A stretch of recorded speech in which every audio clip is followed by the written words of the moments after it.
Hello, church. So here is our devotional for Saturday, February 7th. Hopefully you might be catching us for the School of Christ presentation that starts at 11 o'clock before some lunch and then our second portion. Today we finish up Proverbs 5.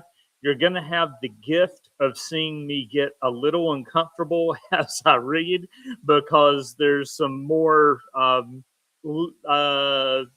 there's just some images and some words, and we'll see if I blush, and then you can do all that sort of stuff. So a reminder, we did a split for Proverbs 5. This is to follow along a little more closely with Peterson's The Message. We'll be picking up with verse 15. And what we have is this contrast between the choice of wisdom and folly as they are personified in that Lady Wisdom on the one hand and our woman of ill repute, or whatever phrase you want to use in there. From verse 15.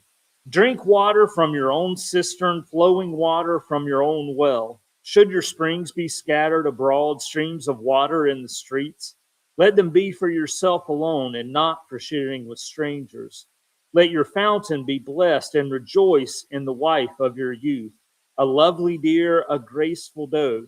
May her breast satisfy you at all times. May you be intoxicated always by her love.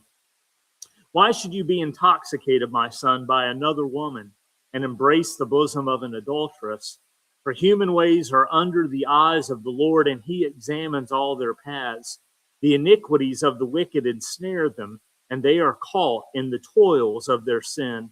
They die for lack of discipline, and because of their great folly, they are lost. And it's a little bit of commentary for us, if I can find the spot I marked. There. No. There we go. The freedom to shape the world in our way in it has thus led to opposite errors. On the one hand, there is legalism, which attempts to prevent evil and ensure life by making laws on top of God's laws to avoid coming close to sin.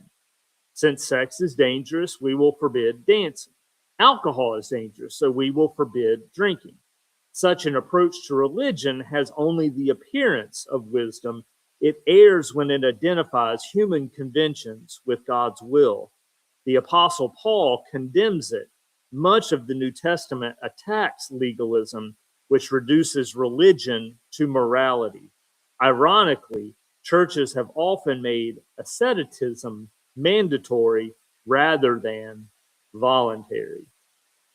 The modern age, however, makes an opposite error. As never before, modernity has become aware of freedom and of the human role in social formation and of the consequent diversity of cultures.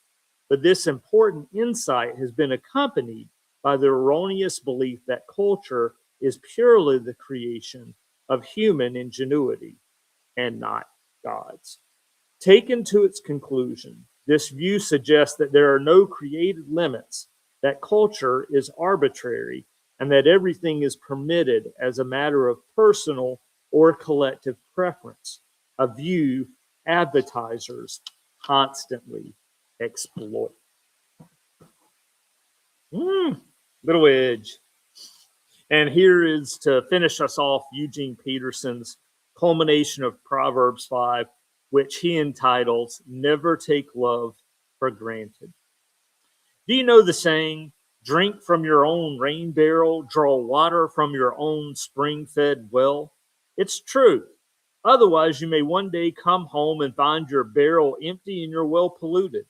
Your spring water is for you and you only, not to be passed around among strangers. Bless your fresh flowing fountain. Enjoy the wife you married as a young man, lovely as an angel, beautiful as a rose. Don't ever quit taking delight in her body. Never take her love for granted. Why would you trade enduring intimacies for cheap thrills, for dalliance with a promiscuous stranger? Mark well that God doesn't miss a move you make. He's aware of every step you take. The shadow of your sin will overtake you. You'll find yourself stumbling all over yourself in the dark. Death is the reward of an undisciplined life. Your foolish decisions trap you in a dead end. Death is the reward of an undisciplined life. Thank you very much for that challenge and obstacle, Eugene Peterson. All right, that's it for Proverbs 5. We'll be checking back in with you on Monday as we step into Proverbs 6, and we will see you later. Have a great day.